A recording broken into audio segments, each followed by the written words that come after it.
bem com vocês? Vamos para mais uma aula do ensino religioso com a professora Andréia? Sejam bem-vindos! Hoje nós vamos falar sobre organizações religiosas. Nós já começamos a falar sobre como acontece, como é importante cada uma das organizações que existem, tanto na sociedade quanto na religião. Então hoje continuaremos a falar sobre esse assunto. Mas antes, vamos separar o nosso material do dia? Hoje precisaremos do básico: caderno, lápis grafite, lápis de cor e a borracha. Eu aguardo.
Agora, com tudo preparado, vamos anotar no caderno os dados de hoje.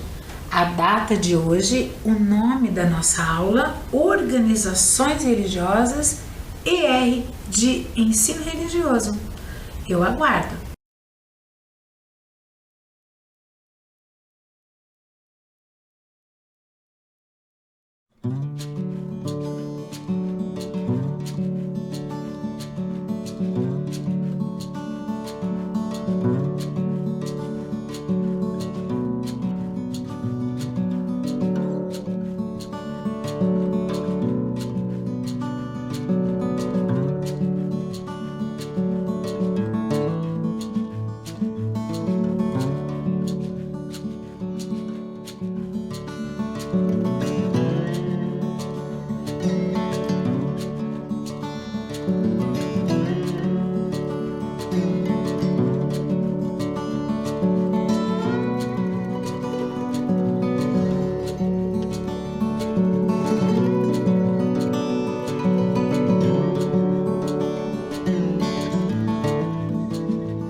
crianças, nós já falamos então sobre organizações e hoje nós vamos falar sobre uma organização religiosa da matriz africana.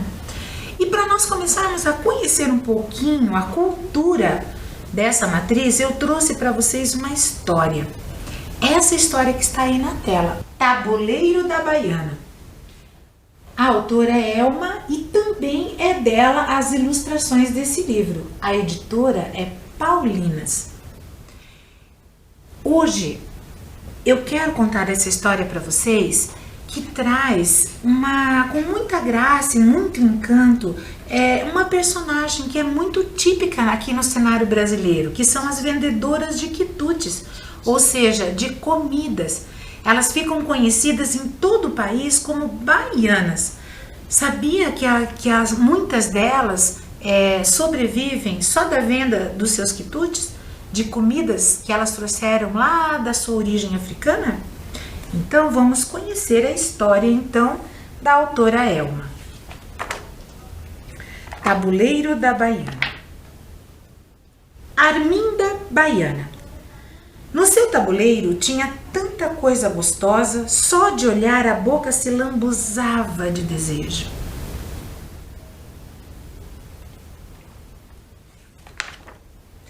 Arminda Baiana, a pele retinta, tão bonita, contrastava com a claridade do vestido lindo que ela usava, rodado, rendado, branquinho, branquinho. Tudo deixava o seu sorriso ainda mais claro. Arminda Baiana, quando apregoava, enchia a rua de sabor e a freguesia fazia fila. Olha o acarajé, tem fraco, tem forte, para quem quiser e quente, bem picante, minha gente. Era assim o dia inteiro.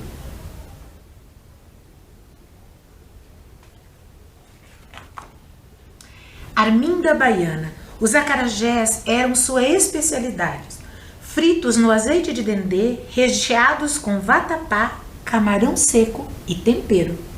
Uma delícia, com um toque a gosto de pimenta de cheiro, ou malagueta para arder os olhos. As tapiocas quentinhas saíam na hora, e as cocadas então, secas por fora, molhadas por dentro, vendidas em voltas de uma folha de bananeira.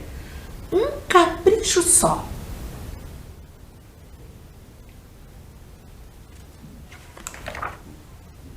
Um dia Arminda não veio. No dia seguinte, não apareceu. No terceiro dia, a falta daquela voz entristeceu a rua inteira. No quarto dia, sumiu, de verdade. No quinto dia, tudo ficou sem cheiro e sem sabor. No sexto, que triste, o que teria acontecido à nossa querida e tão alegre e tão amada Arminda? No sétimo dia, Arminda Baiana desistiu de trabalhar. Ela estava cansada, mas ela mandou a Arlete, uma baianinha com uma cara pra lá de espivetada. Mainha ficou em casa, não vem mais não.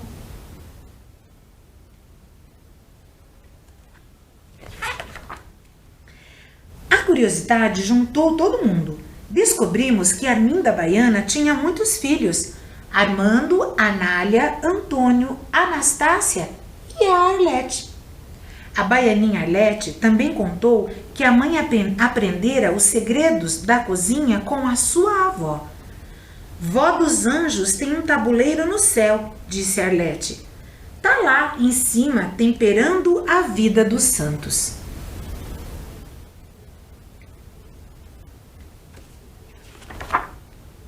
Os acarajés, as tapiocas e as cocadas de Arminda Baiana, a nossa querida negra, continuaram no tabuleiro da sua filha, a Arlete.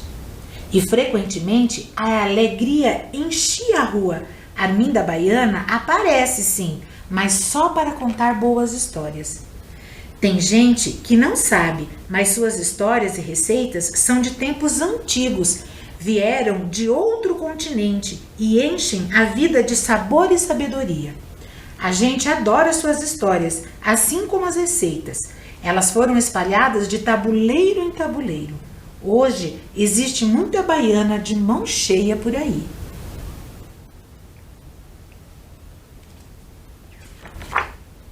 Arlete aprendeu a fazer tudo direitinho.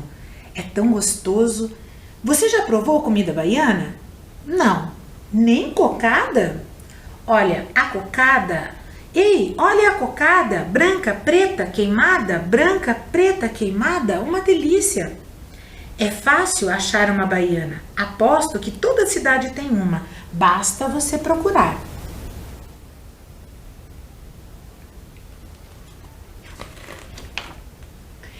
Várias baianas juntas, só mesmo na Bahia.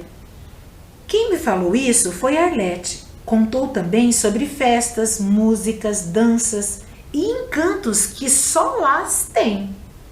Eu até me imaginei entre elas. Ser baiana e vestir algo bonito assim deve dar um orgulho danado.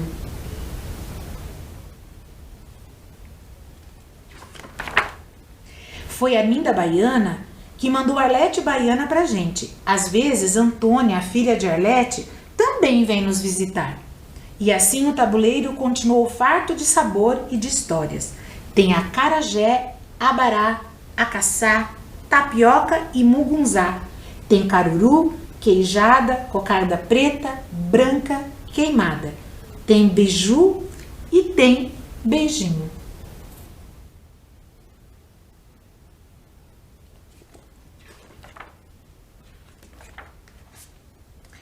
Essa história, ela é recheada de características dessa matriz africana.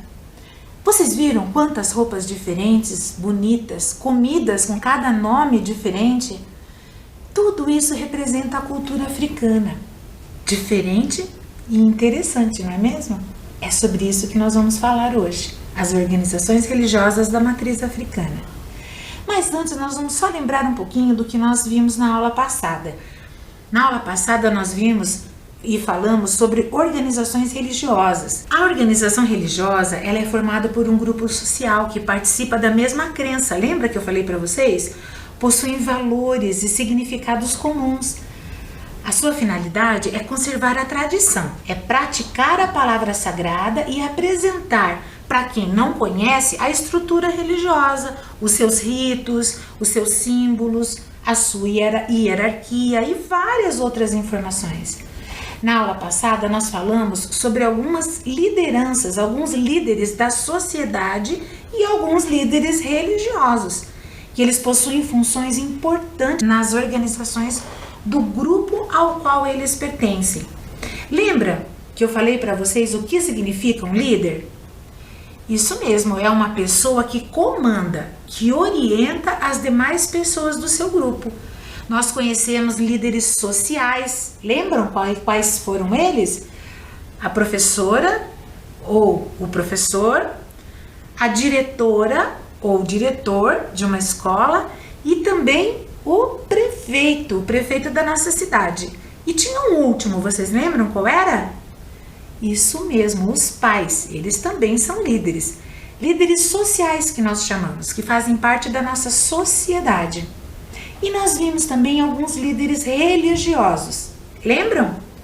O sheik, o rabino e uma pastora.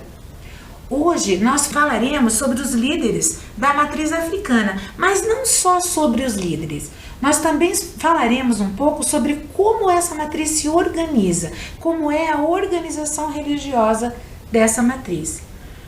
Mas antes, eu queria lembrar com vocês o significado do líder religioso. Vamos conferir lá na tela? O líder religioso tem a função de preservar e de repassar os ensinamentos religiosos. Ele é considerado um guardião, sendo responsável por transmitir a palavra sagrada, para que ela seja preservada e repetida. Tudo isso que eles fazem ainda precisam se preocupar em não trair a sua originalidade, ou seja, eles não podem mudar essas informações. Elas são passadas de gerações para gerações da mesma forma que está normalmente escrito nos seus livros sagrados. Ou se não tiver escrito, é falado exatamente como foi ouvido, para que nada mude, tudo seja sempre a mesma informação. Assim, esse grupo vai ser capaz de repetir as tradições recebidas e o líder vai poder transmitir e nunca se perder. A partir do momento que algumas pessoas passam a seguir uma determinada líder religioso e se identifica com as mensagens, com as palavras que esse líder diz, surgem as religiões propriamente ditas. O líder, ele geralmente é aquela pessoa que acredita na crença daquela religião.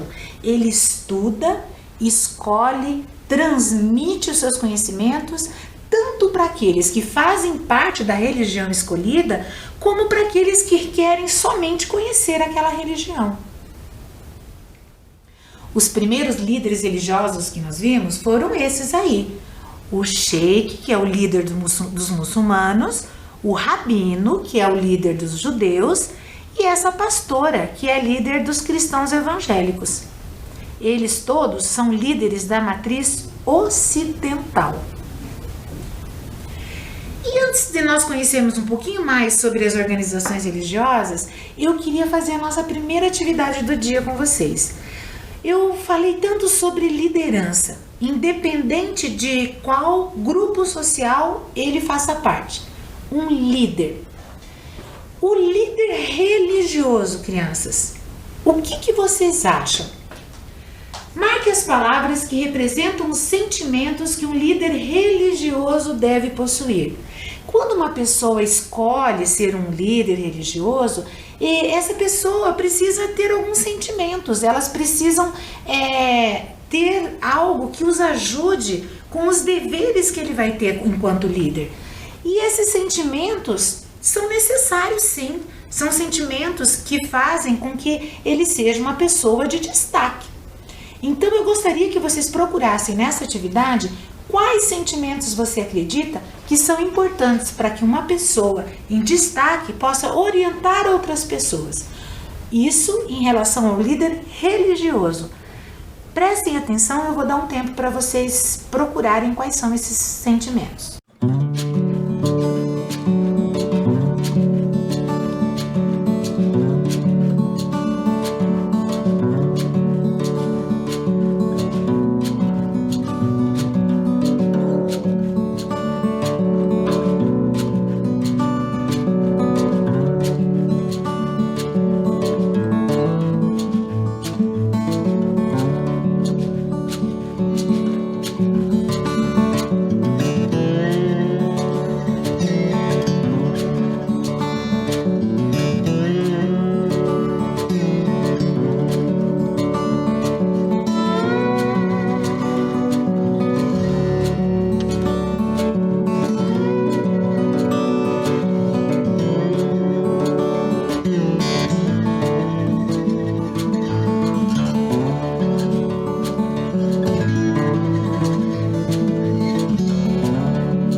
Então vamos conferir, crianças? Olhem lá. Um líder religioso precisa ter fé? Precisa, claro, ele precisa acreditar naquilo que ele está dizendo. E a amizade? Também, ele tem que se aproximar das pessoas que são aquelas que procuram a ele para ouvi-lo, para estar com ele. Precisa de coragem? Com certeza. Falar sobre algo tão importante, estar em destaque, precisa ter coragem para isso. Bondade? Com certeza também. Todas as religiões, elas trazem que o caminho precisa ser feito de tal forma, e assim eles falam como cada religião acredita que precisa ser, para que as pessoas sejam felizes. E ninguém vai desejar a felicidade de alguém se não for bom. Amor, o que vocês acham? Com certeza, né? Amor em todas as religiões é algo muito importante. Carinho, tratar com carinho as pessoas que chegam até os líderes religiosos, que vão procurar ajuda para os seus problemas, precisam ser recebidos com carinho. E preconceito, crianças? O que vocês acham? Não, né? O que é o preconceito? O preconceito é quando alguma pessoa não gosta de algo ou de alguém, mas nem sabe por que não gosta. Não quer nem conhecer. Isso é preconceito. Isso é uma coisa que os líderes religiosos não podem ter. Tristeza. Claro que todos os líderes religiosos são pessoas humanas. São pessoas que um dia podem estar tristes. Mas ele precisa sempre procurar resolver essa tristeza. Sempre procurar estar pronto e alegre para receber e divulgar a palavra de Deus. Ou de todas as divindades, né? E egoísmo, o que vocês acham? Egoísmo é algo que um líder religioso não pode ter. Sabe por quê, crianças? Porque egoísmo é o comportamento de uma pessoa que não está nem aí, não leva em consideração o que os outros pensam, o interesse dos outros, só o que ele mesmo pensa, só o que ele mesmo acredita. Assim, com esse sentimento, um líder religioso vai conseguir levar a palavra, as tradições e fazer com que os fiéis possam gostar do que está sendo dito? Não, né? Então, essas 3 palavrinhas, preconceito, tristeza e egoísmo, são sentimentos que um líder religioso não pode possuir. Bom, e como se organizam as religiões da matriz africana? Para os fiéis das religiões africanas, o ser humano ele foi criado para cuidar, conservar e não para dominar a terra. Já vimos em algumas aulas passadas que os seus lugares sagrados, eles podem ser os terreiros, abaçás, tendas, roças, nomes diversos que existem para nominar esses lugares. Mas eles sempre vão estar localizados em lugares onde existem matas, árvores, rios, cachoeiras, ou qualquer lugar que seja possível manter, nem que seja uma representação de um ambiente natural. Por quê? Porque a matriz africana acredita que o mundo, ele existe, tanto o ser humano como a natureza, e que eles precisam estar juntos, convivendo juntos, em harmonia. Dentro da organização da matriz africana existem os orixás. O sagrado, ele é representado por eles, pelos orixás, que são divindades que correspondem às forças da natureza. Suas características, eles se aproximam dos seres humanos, são parecidos com os seres humanos, mas cada um tem um simbolismo diferente, cada um tem um jeito diferente de ser apresentado. Tem uma cor diferente, às vezes são representados como a preferência de algumas comidas, cantigas, rezas, ambientes. Cada um deles tem várias características próprias e são diferentes. Os orixás, eles representam os elementos da natureza, como eu falei para vocês. E o Olorum é o Deus Supremo, é o maior e mais poderoso de todos eles. Ele é chamado de inacessível. Inclusive, conta-se que foi ele que criou o mundo e os orixás ele criou para governar esse mundo e também servir de intermediário entre ele e os humanos. Os orixás fazem com que os fiéis dessa religião possam chegar até o Olorum.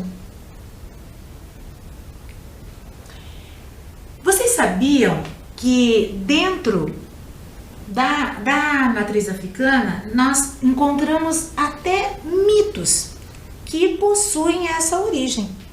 Nas tradições religiosas dessa matriz existem histórias, algumas delas que realmente trazem crenças dos seus fiéis. Vejam que curioso essa história que eu vou contar para vocês, que explica a função dos ogãs em algumas das organizações religiosas dessa matriz. E quem são os ogãs, professora? Prestem atenção que vocês já vão descobrir quem é. Exu, o mais alegre e comunicativo de todos os orixás. Olorum, ao criá-lo, deu-lhe várias funções, entre elas a de comunicador e o responsável por ligar tudo o que existe. Por isso, em todas as festas realizadas no Orum, que eles chamam de céu, ele tocava tambores e cantava para trazer energia e animação a todos. Sempre foi assim, até que certo dia os orixás acharam que o som dos tambores e dos cânticos estava muito alto e não ficavam tão bem com tanta agitação. Então, os orixás pediram a Exu que parasse com tanto barulho para que a paz voltasse a reinar. Assim foi feito, e Exu nunca mais tocou os seus tambores. Um belo dia, numa dessas festas, os orixás perceberam que as cerimônias estavam sem vida e que ficava mais bonita e alegre com o som dos tambores. Então, pediram para Exu voltar a animá-los. Exu, ofendido por terem censurado sua animação, não quis mais fazer, mas prometeu que daria essa função para a primeira pessoa que encontrasse. Logo apareceu um homem, de nome Ogã. Exu confiou-lhe a missão de tocar tambores e entoar cânticos para animar todas as festividades dos orixás. E a partir daquele dia, os homens que exercem este cargo são respeitados como verdadeiros pais e denominados ogãs. Então, traz que uma das profissões de uma das pessoas que fazem parte das reuniões de matrizes africanas são chamadas de Ogum. Então, o que vocês acharam? Ogã é uma pessoa importante, então. Ela é respeitada num terreiro. Ela toca instrumentos de percussão, que são aqueles instrumentos que só se tira o som deles através de batidas. Pode ser tanto um atabaque ou um agogô, e nós vamos conhecer alguns deles. Vocês já viram um atabaque? O som dos atabaques é muito utilizado nos rituais africanos. É um mundo sonoro muito interessante e muito rico também. A percussão, como eu expliquei para vocês, que são esses instrumentos que precisam ser batidos para produzir o som, para eles significa que aquele som é a voz das divindades. Isso mesmo. Para cada orixá que eu expliquei para vocês, tem um toque específico. Os atabaques, eles podem simbolizar um som principal, o som da verdade divina, a fala dos deuses, das divindades. É isso que acreditam os fiéis das religiões africanas. Eles estão associados ao simbolismo do trovão, sabiam? É verdade, representa assim o coração do universo. Quando toca um tambor muito forte e a gente está próximo, a gente sente tum, tum, dentro do coração da gente. Vocês já sentiram isso? Então, os atabaques, eles são tradicionalmente usados para acompanhar algumas danças também, alguns rituais que existem nas organizações religiosas dessa matriz. Eles também representam, além do bater do coração, conforme o ritmo, né? E ele pode, inclusive, trazer nesse ritmo até alguns poderes mágicos. É o que eles acreditam. É uma forma também de chamar os orixás para os rituais, para que eles compareçam às reuniões aonde eles estão e aonde ali estão comemorando, pedindo, agradecendo ou transmitindo alguma tradição. Assim como os atabaques, existem também um outro instrumento africano chamado djembé. Então eu trouxe uma história para vocês que vai explicar da onde veio esse instrumento. A lenda dessa história é a lenda de Djembé. Ela vem do livro Contos e Músicas da África, do autor Soleimani Mbudi e da editora Viajante do Tempo. Vamos conferir? Gami Menequina, Ana! Saudações, crianças! Tudo bem com vocês? Espero que sim. Contos e Músicas da África. Deste livro aqui, maravilhoso, escrito pelo senegalês Soleimani Mbudi. Então, o Soleimani escreveu esse livro pra gente falando sobre os instrumentos africanos de algumas regiões. Alguns instrumentos aqui, eles são instrumentos tradicionais do continente africano. E para cada instrumento existe uma história, um conto com esse instrumento. E é isso que nós vamos fazer na nossa série. Conhecer os contos, encantos, instrumentos e músicas da África, de algumas regiões da África. Tá bom, crianças? Então, fiquem aí e venham comigo.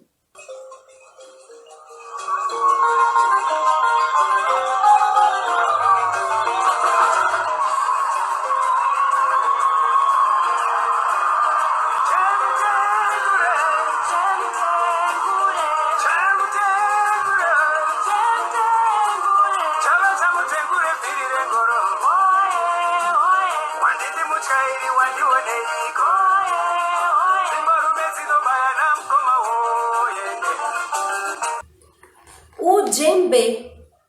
O djembé é um instrumento de percussão da África Ocidental, composto por um barril de madeira em forma de ampulheta, coberto por uma pele de cabra ou de antílope e esticada com a ajuda de cordas.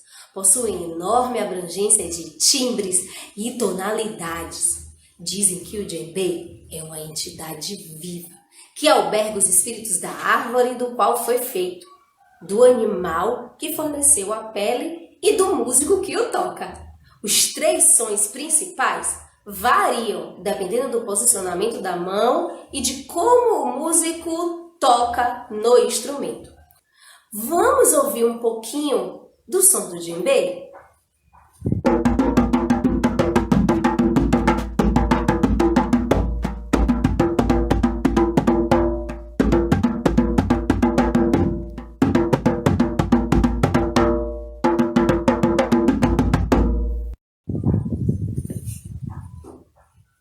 Essa é a ilustração que nós encontramos no livro do nosso querido djembé. E o conto que vem junto com a nossa explicação é A Lenda do Djembé. Há muito, muito tempo na aldeia de Keila, localizada no coração do Império do Mali, havia uma árvore, uma pereira de 1000 anos chamada djembé. Os homens e as mulheres se reuniam à sombra de sua folhagem para falar sobre a vida e discutir os problemas. Era também um lugar onde os contadores apresentavam suas histórias aos ouvidos atentos, os djelis. Mas, em um certo ano, uma terrível seca caiu na região e os habitantes tiveram que deixar Keila para se estabelecer em uma região mais fértil. A árvore ficou sozinha, abandonada. Ela estava tão infeliz que, pouco a pouco, perdeu suas folhas. Pois é. Alguns anos depois, ela foi visitada por um jovem. Djembé ficou surpresa ao vê-lo, pois há muito tempo não vinha ninguém. Qual é o seu nome? Eu me chamo Sinaiogo. Eu sou um ferreiro. O que você vem fazer nas profundezas deste deserto? Eu nasci em Keila. Quando eu era pequeno, eu costumava vir sempre aqui para desfrutar da sua sombra, ouvir os contadores de histórias que embalavam a minha infância. A seca nos forçou a partir, mas eu nunca esqueci de você. e gostaria de lhe pedir um favor. Você me daria permissão para cortar uma parte do seu tronco depois de sua morte? Mas eu sou muito velha, Sinayogo. Muito velha, Sinayogo. E minha madeira não teria nenhuma serventia. Eu vou fazer você reviver no coração dos homens. Como pode fazer isso? Eu gostaria de fazer um tambor especial com o seu tronco. Assim você sempre estará ao meu lado. Vou cobrir o tronco com uma pele de antílope raspada e esticada por tiras de couro.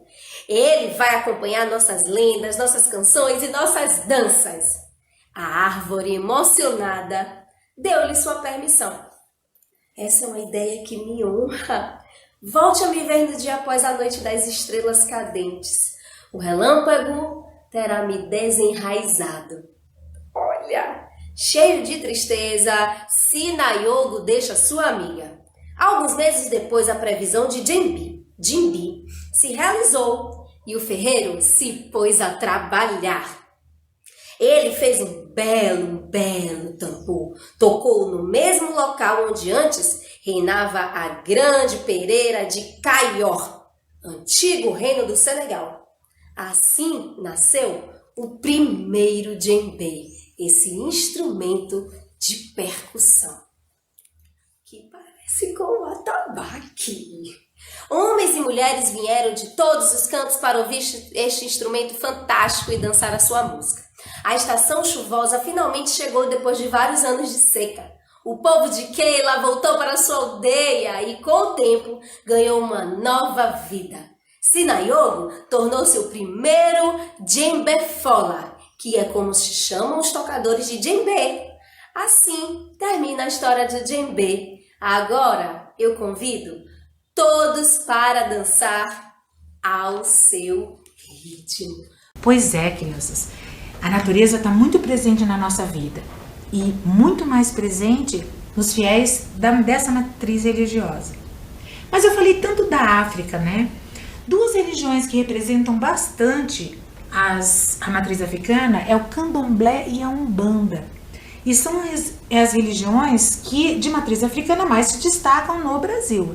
Elas são conhecidas como afrodescendentes, porque elas representam elementos religiosos que vêm da África. Vejam lá na tela, esse é o mapa mundi, onde todas essas cores representam um continente diferente.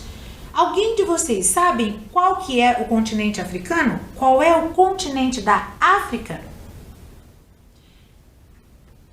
É esse ali, de cor laranja.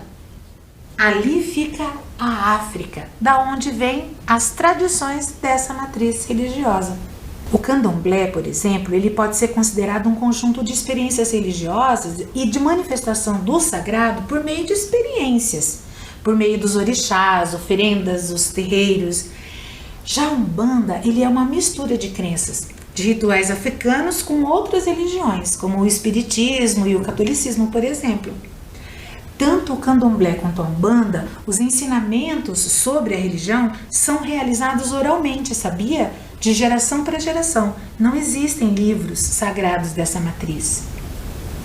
E os líderes religiosos, professoras, que nós tanto falamos? Vocês olhando para essas imagens, vocês conseguem perceber que eles são líderes? Pois é, vamos conhecer? Na Umbanda, existe uma mistura de crenças e rituais. O lugar sagrado da Umbanda é o terreiro e os seus líderes são pai de santo e mãe de santo. No caso da mãe de santo, ela também pode ser chamada de Ialorixá, ou mãe de terreiro, babá, zeladora de terreiro. No candomblé, o líder religioso ele é escolhido por meio de oráculo. O que é isso, professora? Oráculo é uma resposta que é dado por uma entidade quando para ele é perguntado alguma coisa. Ele ou ela, né, pode ser líder mulher ou líder homem, tem a função de chefe de terreiro. É responsável pelo culto religioso, pela administração do grupo e também zela pela manutenção e ordem do terreiro. E pai de santo? O pai de santo também é conhecido como babalorixá, pai do terreiro, babá, chefe ou zelador de terreiro. Então, tanto os pais como as mães de santo possuem as mesmas responsabilidades de zelar pelos seus filhos, ou seja, por aqueles que fazem parte e são fiéis dessa religião. Eles também são responsáveis por alguns ritos. Tem rituais de proteção, tem os amacis, que é o nome de um rito de iniciação para aquelas pessoas que querem iniciar naquela organização religiosa.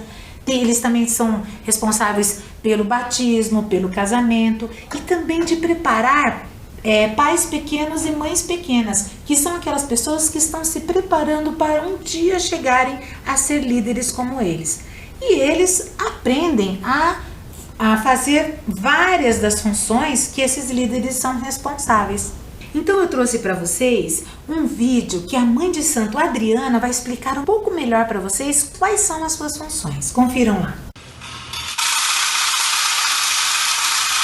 Penso no dia que logo vai nascer e o meu peito se enche de emoção. A esperança invade o meu ser.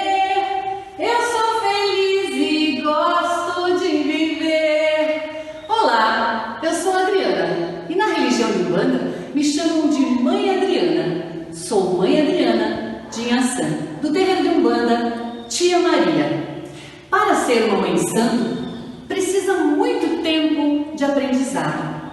Nós temos aprendizado sempre das mães e dos pais de santo mais velhos. Nós aprendemos o que é passado de geração a geração. Os nossos mais velhos nos ensinam as religiões que trazem a matriz africana, católica, indígena e espírita. Então são vários conhecimentos para ser uma mãe de santo. Nós aprendemos por mais de 7 anos para ser uma mãe de santo. Uma mãe de santo cuida dos seus fiéis como uma mãe, tanto na espiritualidade como na sua vida pessoal. A mãe de santo sempre vai ter uma palavra de bondade, de amor, de encaminhamento para seus filhos. É considerada uma grande família, a família de Umbanda. Dentro da religião de Umbanda, nós usamos a roupa branca. A roupa branca simboliza a paz, que é em homenagem ao orixá Oxalá. Oxalá, ele traz a paz, o amor, a caridade, a humildade. Então esse orixá Oxalá que nós simbolizamos nas nossas vestes é o que a Umbanda prega: a humildade, o amor, fazer o bem a todos. Esta é a grande função que uma mãe de santo tem: ensinar aos seus filhos, aos seus fiéis, a fazer o bem ao próximo, a amar a natureza e cuidar da natureza. Isso é ser uma mãe de santo. Um beijo da Mãe Adriana para todos vocês. Que Oxalá proteja e abençoe a todas as pessoas. Viram, crianças? Vocês perceberam quantos anos uma pessoa tem que estudar para ser um líder religioso dessa religião? 7 anos. Tem que estudar e saber muito mesmo. E com esse vídeo, crianças, a nossa aula fica por aqui. Nós voltamos a falar ainda sobre organizações religiosas. Até lá!